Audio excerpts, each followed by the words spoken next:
जय हिंद। आज हम जानेंगे कि समुद्र अथाह है, महासागर अथाह है। मतलब 5 महासागर पूरे विश्व का 71% भाग पर जल से घिरे हुए, फिर भी सभी क्षेत्रों का अपना-अपना सीमा होता है, अपना-अपना जल क्षेत्र होता है, तो वह क्यों होता है, उसको बाँटा कौन-सा है?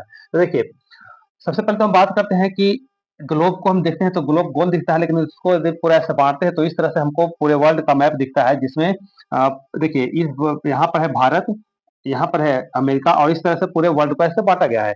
तो हम बात करते हैं कि सबसे पहले 1982 में United Nation conservation of the law of the sea इस पर बात किया, बैठक बुलाया और 1994 में यह नियम पारित हुआ कि कौन से देश के पास से कितना-कितना क्षेत्र रखा जाएगा। मतलब पूरे वर्ल्ड में सभी देशों के पास सेम नियम है, एक ही कानून है कि कितना दूरी तक कौन-सा देश अधिकार कर सकता है। तो सबसे पहले हम जानते हैं कि समुद्री दूरी कितना, जैसे कि हम लोग धरती पर देखते हैं, तो 1 किलोमीटर बराबर 1,000 मीटर होता है, तो उस तरह समुद्र में कितना होता है? समुद्र में 1 नॉटिकल मील बराबर होता है 1.852 किलोमीटर और यदि उसका हम गहराई में जाते हैं, अंदर में जाते हैं, तो 1 फैथम बराबर होता है 6 फीट। बहुत बार एग्ज़ाम पूछा कि समुद्र की गहराई जो है किससे नापते हैं, तो फैथम में, है ना? और 1 फैथम बराबर 6 फीट होता है। अब समुद्र में जो हवाएँ जो नापते हैं, जैसे कि धरती पर ऊपर जो है स्थल मंडल में हम लोग हवा नापते हैं, तो हम मीटर प्रति सेकंड में नापते हैं। तो 1 नॉट बराबर जो समुद्री हवाएँ होती है, वो 0.5 मीटर प्रति सेकंड होता है। तो इस तरह से है। अब देखिए इस तरह जैसे यहाँ भारत आपको दिख रहा है, तो भारत में यहाँ था समुद्री क्षेत्र है, तो सभी देशों का है ना, भारत जो है उसी तरह से अन्य देश भी उतना ही जितना भारत का पास लागू है, वही नियम अन्य देशों के पास लागू है। क्योंकि हम लोग भारत में रहने वाले हैं, तो हम लोग इस भारत को समझते हैं, भारत से ही समझने में आसानी होगी।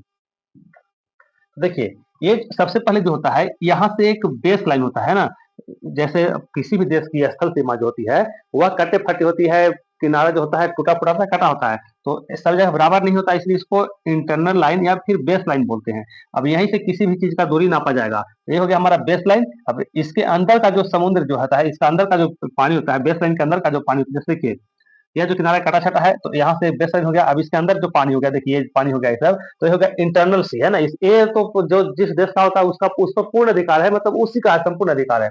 लेकिन इस बेस लाइन से 12 नॉटिकल मील तक की दूरी, यह कहलाती है टेरिटोरियल सी। अब यहाँ तक का जो क्षेत्र होता है, इसके अंदर कोई भी देश जो है अपने टेरिटोरियल सी के अंदर यदि कोई भी विदेशी जहाज, हवाई जहाज या कुछ भी जाता है, तो उसको सीधा मार सकता है, उस पर सीधा हमला कर सकता है।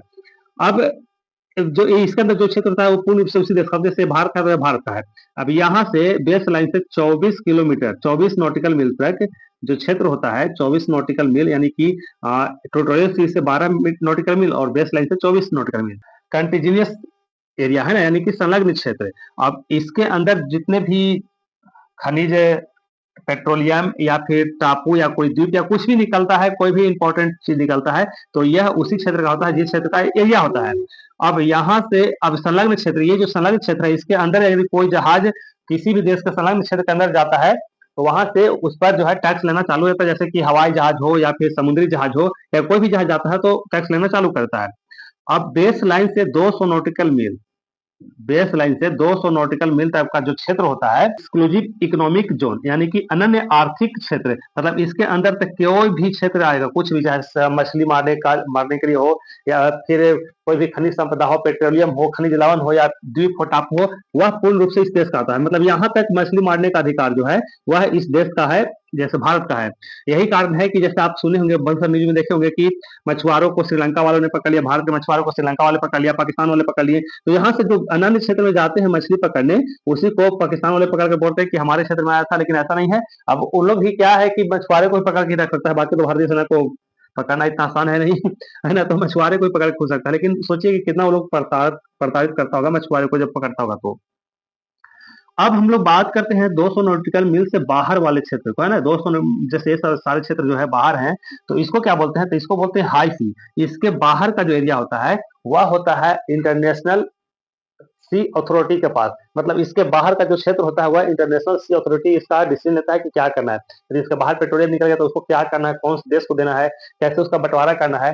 तो हाई सी का बाहर जो होता है, हाई सी में जो भी पेट्रोलियम, खनिज संपदा या कोई भी चीज मिलता है, तो उसका इंटरनेशनल अथॉरिटी क्या करता है, जो देश के नजदीक होता है उसको देता है, या फिर दो देशों के बीच होता है तो उसको बंटवारा कर देता है। तो इस तरह से अब आप सोच रहे होंगे कि श्रीलंका क्या है, तो श्रीलंका तो 200 नॉटिकल मील के अंदर में है, तो ये तो पूरा भारत के क्षेत्र में आ गया था, यानी कि श्रीलंका तो पूरा भारत में है। लेकिन ऐसा नहीं है। क्यों नहीं है? क्योंकि जब नजदीक हो, जब दो देशों का समुद्री सीमाएं नजदीक हो, तो उसके लिए फिर अलग से नियम कानून लागू होता है।